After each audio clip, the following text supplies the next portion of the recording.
नमस्कार मित्रमैत्रिणींनो, आज मी तुमच्यासाठी 25 प्रश्न घेऊन आलेली आहे. लर्निंग थिअरी म्हणजेच अध्ययन उपपत्ती या टॉपिकवर. तर पहिला प्रश्न आपण सुरुवात करूया. जेव्हा अध्ययन करता नवीन परिस्थितीमध्ये प्रतिसाद देताना पूर्वानुभवाचा उपयोग करतो, तसेच नवीन परिस्थितीशी साधर्म्य असणाऱ्या जुन्या परिस्थितीत दिलेला प्रतिसाद तो नवीन परिस्थितीत देतो, तेव्हा थॉर्नडाईकच्या कोणत्या उपनियमाचा वापर केला जातो? हा जो प्रश्न आहे हा महाराष्ट्र TET पेपर सेकंड 2018 विचारला गेलेला प्रश्न आहे.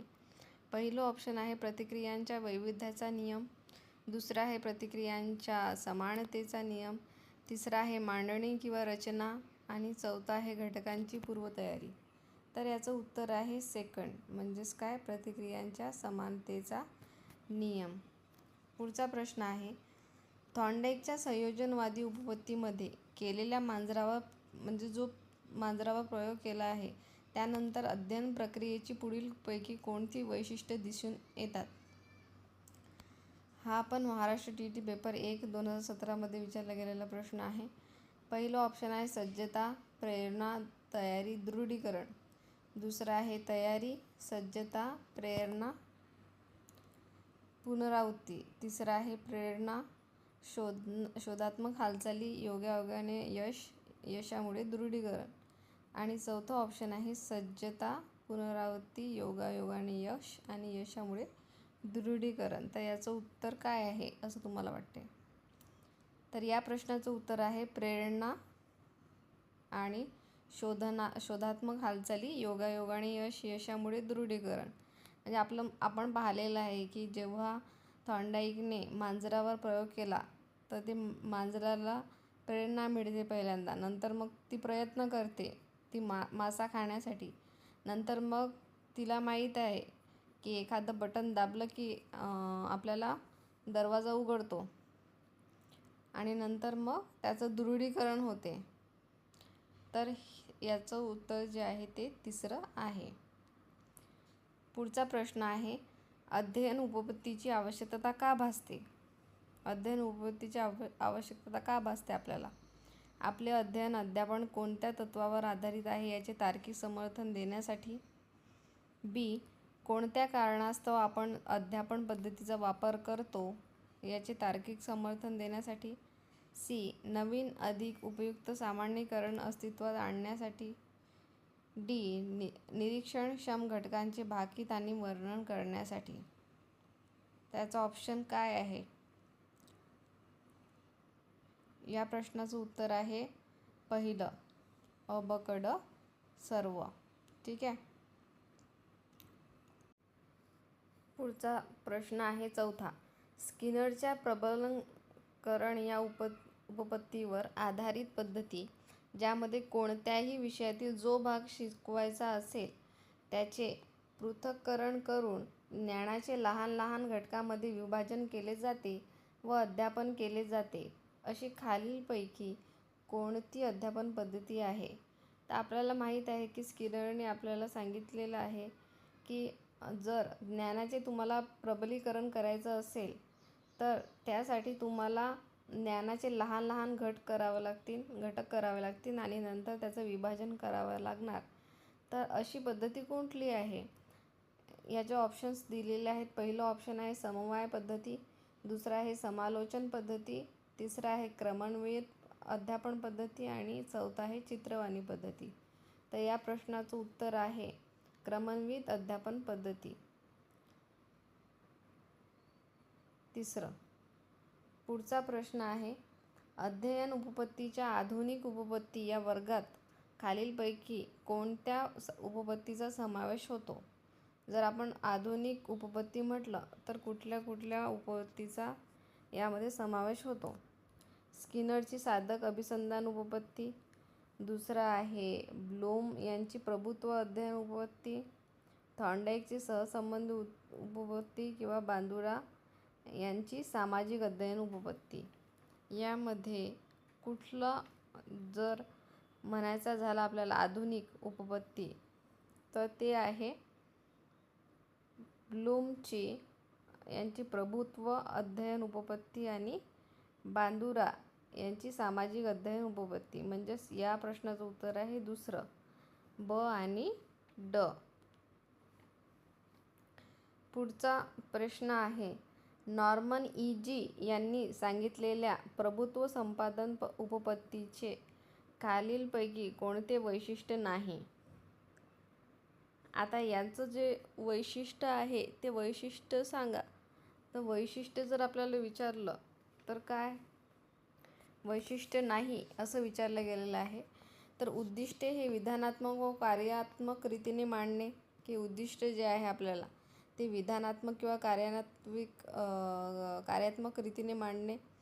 दुसरं आहे उद्दिष्टे हे उतरत्या श्रेणीने अध्ययन निष्पत्तीत स्पष्टपणे मांडणे. तिसरं आहे ताबडतोब प्राप्त होणारी उद्दिष्टे स्पष्ट करणे. आणि चौथा आहे लहानात लहान घटक तयार करणे. तर या प्रश्नाचं उत्तर आहे उद्दिष्टे हे उतरत्या श्रेणीने अध्ययन निष्पत्तीत स्पष्टपणे मांडणे ही वैशिष्ट्ये नाही. पुढचा प्रश्न आहे, ब्रुनर यांनी मांडलेल्या बौद्धिक विकासात्मक अनुदेशन उपपत्तीचे खालीलपैकी कोणते वैशिष्ट्य आहे? हे लक्षात ठेवायचं की बौद्धिक विकासात्मक अनुदेशन उपपत्ती कोणी मांडली? तर हे ब्रुनरनी मांडलेली आहे. हे प्रश्न विचारले जातात एक्झाममध्ये. ठीक आहे. तर हे कुठले? तर पहिलं आहे ऑप्शन आहे अध्ययपूर्वी रचना. दुसरा आहे ज्ञानाची रचना. तिसरा आहे क्रम आणि चौथा आहे वर्तन. तर हे जे बौद्धिक विकासात्मक अनुदेशन उपपत्तीचे वैशिष्ट्य आहे ते म्हणजे वर्तन हे वैशिष्ट्ये नाही. पुढचा प्रश्न आहे, उपपत्ती म्हणजे आपल्याला जे ज्ञात आहे त्या आधारे कोणत्या तरी प्रकारे दृष्टिक्षेप टाकण्याची, अंदाज करण्याची आणि रचना करण्याची वृत्ती.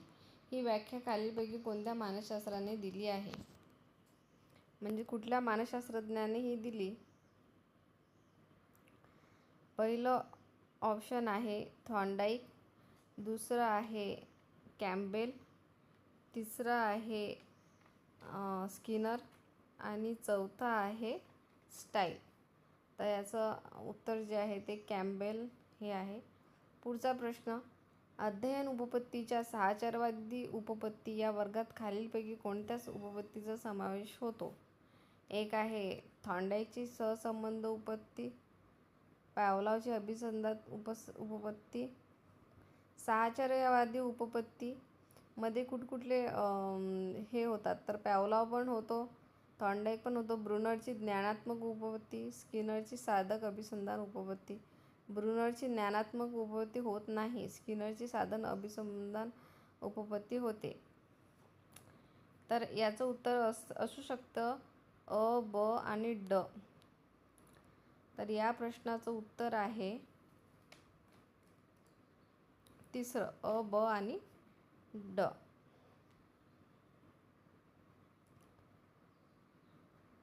ठीक आहे. पुढचा प्रश्न आहे, अध्ययनार्थी आदर्श शोधतो, त्याचे निरीक्षण करतो, आदर्श वर्तनाचे अनुकरण करतो. ठीक आहे. आपणास तसे वागायची आशा करतो, अध्ययन करतो, वैशिष्ट्य असणारी सामाजिक. आता हा सगळ्यात महत्त्वाचा प्रश्न विचारला गेलेला आहे. हा प्रश्न एक्झाममध्ये विचारला जाऊ शकतो. सामाजिक निरीक्षणात्मक उपपत्ती कुणाची? तर ती बांदुराची आहे. पहिलं ऑप्शन आहे बांदुरा, दुसरा आहे तिसरा आहे ब्रुनर आणि तिसरा आहे आसुबेल. चौथं, तर याचं जे सामाजिक निरीक्षणात्मक उपपत्ती आहे ती बांदुरा यांची आहे. पुढचा प्रश्न आहे, सामान्य अध्यापन उपपत्तीच्या वर्गातील अध्यापनाची ज्ञानात्मक उपपत्तीचे पुरस्कर्ते रिकामी जागा कोण?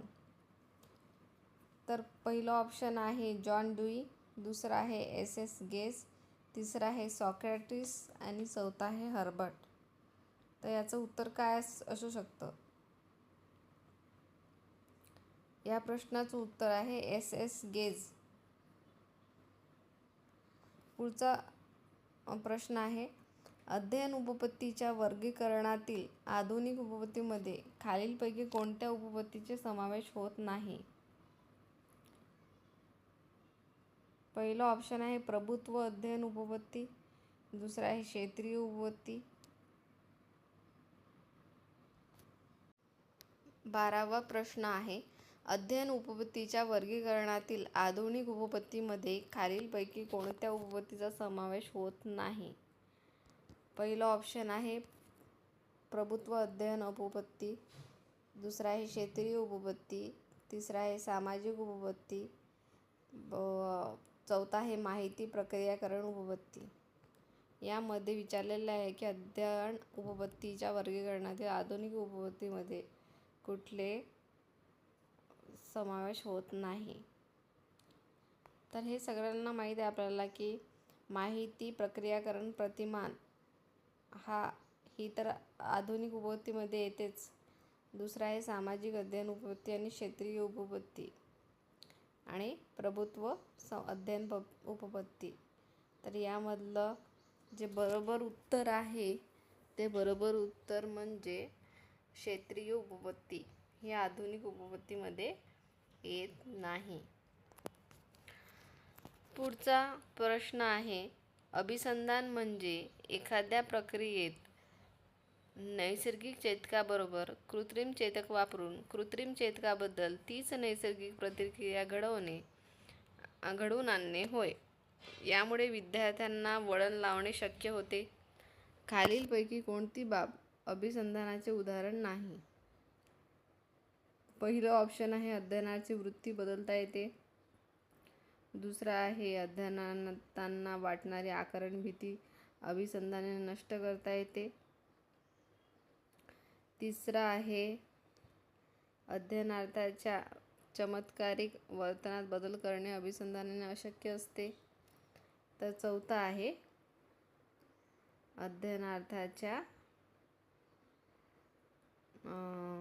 अध्ययनार्थांना योग्य सवयी लावता येतात.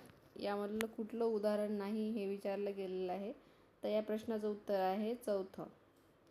पुढचा प्रश्न आहे खालीलपैकी ही रिकामी जागा ही औपचारिक अध्यापन पद्धती आहे. औपचारिक अध्यापन पद्धती कुठली आहे? तर याचं उत्तर काय असू शकते? पहिलं आहे अनुदेशन उपपत्ती, दुसरा आहे ब्रुनरची उपपत्ती, तिसरा आहे सॉक्रेटिसची उपपत्ती आणि चौथा आहे अध्यापनाची सामान्य उपपत्ती. तर याचं उत्तर आहे सॉक्रेटिसची उपपत्ती. पुढचा प्रश्न ज्या प्रक्रियेत प्रयोज्याला वर्तन करण्यास पूर्ण स्वातंत्र्य नसते, ठीक आहे, तसेच पूर्ण बंधनही नसते, तर मर्यादित स्वातंत्र्य असते व प्रयोज्याला वर्तन विषयक 3 ते 4 पर्याय दिलेले असतात, त्यास रिकामी जागा म्हणतात. काय म्हटलं जाते त्याला? साधक अभिसंधान, कारक अभिसंधान, अभिजात अभिसंधान की तात्कालिक अभिसंधान? तर याचं बरोबर उत्तर आहे कारक अभिसंधान. पुढचा प्रश्न आहे नव्याने येणारे अनुभव हे जुन्या अनुभवात साधर्म, सान्निध्य व इतर नियमानुसार मिळून ज्ञान तयार होतात. त्यामुळे तार्किक ज्ञान तयार होत जातात, असे मत मांडून साहचर्यवादावर आधारित प्रबोध प्रक्रियेची उपपत्ती खालीलपैकी कोणत्या मानसशास्त्राने मांडलेली आहे? जॉन लॉक, जॉन हर्बार्ट, थॉर्नडाईक आणि स्किनर. या प्रश्नाचं उत्तर आहे जॉन हर्बार्ट. याने सांगितलेलं आहे की नव्याने येणारे अनुभव हे जुन्या अनुभवात साधर्म, सान्निध्य तयार होत असते ज्ञान. पुढचा प्रश्न आहे डॉक्टर ब्लूम यांनी मांडलेल्या प्रभुत्व संपादन उपपत्तीविषयी खालीलपैकी कोणते विधान योग्य नाही? आता प्रश्नाकडे लक्ष द्या की यामध्ये योग्य नाही असं विचारलेलं आहे. तर यामध्ये ऑप्शन्स आहेत प्रभुत्व अध्ययनाचा संबंध निकष संदर्भ मूल्यमापनाशी असतो, हे तर बरोबर आहे. प्रभुत्व अध्ययनात प्रत्येक अध्ययनार्थाच्या आवाक्यातील उद्दिष्ट ठरवले जातात, हेही बरोबर आहे. हे उद्दिष्ट साध्य करण्यासाठी अध्ययनाला किती वेळ लागेल हे पाहिले जाते. हे चुकीचं आहे. ज्यावेळी अध्ययनार्थी अपेक्षित टप्पा गाठतो त्यावेळी त्याचे अध्ययन झाले असे समजतात. तर या प्रश्नाचं उत्तर हे तिसरं आहे. कारण की जेव्हा आपण प्रभुत्व संपादन करत असतो तेव्हा वेळ पाहिल्या जात नाही. त्यामुळे याचं जे योग्य विधान नाही विचारलेलं आहे तर ते आहे तिसरं. पहिलं 18वा प्रश्न आहे. प्रयत्न प्रमाण पद्धतीच्या संदर्भात खालीलपैकी कोणती विधाने सत्य आहेत? या पद्धतीने अध्ययन करताना प्रगती अगदी सावकाश होते. दुसरा आहे अनावश्यक हालचालीमुळे अधिक श्रम होतात. आणि तिसरा क आहे या पद्धतीतील मिळवलेले यश हे पुष्कळ वेळा शुद्ध योगायोग असते. हे पण बरोबर आहे. आणि हे पण बरोबर आहे. संपादित कौशल्य दुसऱ्या परिस्थितीत सहज संक्रमित होतात. हेही बरोबर आहे. तर या प्रश्नाचं उत्तर अ ब ड ब क ड की अ ड क आणि अ ब क ड हे सर्व. या प्रश्नाचं उत्तर काय असू शकते?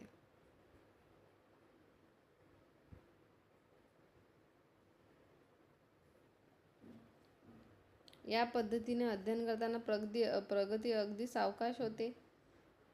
हे बरोबर आहे. आणि दुसरं आहे संपादित कौशल्य दुरुस्त सहज संक्रमित होतात. हेही बरोबर आहे. आणि या पद्धतीने मिळवलेले यश पुष्कळ वेळा योगायोग असते. हेही बरोबर आहे. ठीक आहे. या प्रश्नामध्ये मला थोडासा डाऊट आहे. पुढचा प्रश्न अध्ययनविषयक क्षेत्रीय उपपत्ती रिकामी जागा या मानसशास्त्रज्ञाने लिहिली. क्षेत्रीय उपपत्ती पूर्ण लिहिलेली आहे. Kurt Lewin, Skinner, Albert Bandura, Kohler. तर या प्रश्नाचं उत्तर आहे कुर्ट लेविन यांनी क्षेत्रीय उपपत्ती केलेली आहे. 20वा प्रश्न सामाजिक निरीक्षणात्मक अध्ययन उपपत्ती कोणाची आहे? Jerome Bruner, David Ausubel, doctor Bloom, Albert Bandura. लक्षात ठेवायचं सामाजिक जे आहे ते अल्बर्ट बांदुरा यांची आहे. पुढचा प्रश्न व्यक्ती व तिच्या भोवतालचे वातावरण यांच्याशी आंतरक्रिया प्राप्त झालेल्या मर्मदृष्टीद्वारे समस्या सोडवल्या जातात यांचे मत आहे. कोणाचं मत आहे हे? आसुबेलचं की लेविनचं, पॅवलाचं, कोहलरचं? तर हे जे मत आहे हे कोहलरचं मत आहे. त्यांनी चिंपांजी जो आहे त्यावर त्यांनी प्रयोग केला होता मर्मदृष्टीचा. सुलतान त्याचं नाव होतं. ठीक आहे. पुढचा प्रश्न आहे 22वा साधक अभिसंधान पद्धतीचा उद्गाता कोण? तर साधक अभिसंधान पद्धतीचा उद्गाता आपल्याला माहीत आहे स्किनर आहे. B.F. स्किनर. पहिलं ऑप्शन आहे Albert Bandura, B.F. Skinner, doctor Bloom, Thorndike. तर याचं उत्तर B.F. स्किनर आहे. हे खूप इझी आहे. त्यांनी कशावर प्रयोग केला होता? त्यांनी कबुतरावरही प्रयोग केला होता आणि उंदरावरही त्यांनी प्रयोग केलेला होता. पुढचा प्रश्न आहे एडवर्ड थॉर्नडाईकची अध्ययन उपपत्ती कुठली? थॉर्नडाईकची आपल्याला सगळ्यांना माहीत आहे. हा तर खूप इझी प्रश्न आहे. हा खूप जास्त इझी असा प्रश्न आहे. एडवर्ड थॉर्नडाईकची अध्ययन उपपत्ती कशावर आधारित आहे? तर पहिलं ऑप्शन समिष्टवादी, साहचर्यवादी, ज्ञान रचनावादी, माहिती प्रक्रियावादी. तर याचं बरोबर उत्तर आहे साहचर्यवादी. पुढचा प्रश्न आहे थॉर्नडाईकने रिकामी जागा या प्राण्यावर प्रयोग केला. कोणावर प्रयोग केला? तर मांजरावर त्याने प्रयोग केला होता. कुत्र्यावर कोणी केला? पॅवलॉवनी केलेला आहे. आणि पुढचा प्रश्न आहे रशियन शास्त्रज्ञ पॅवलॉव यांनी कोणत्या अध्ययन उपपत्ती मांडली? साधक अभिसंधान, अभिजात अभिसंधान, ज्ञानात्मक अध्ययन, मर्मदृष्टी. तर या प्रश्नाचं उत्तर आहे अभिजात अभिसंधान, जो त्यांनी कुत्र्यावर केलेला होता रशियन शास्त्रज्ञ पॅवलॉव यांनी. तर असे हे 25 प्रश्न झालेले आहेत. अशाच प्रश्नांसाठी चॅनलला सबस्क्राईब करा आणि हा व्हिडिओ जर आवडला असेल तर लाईक करा.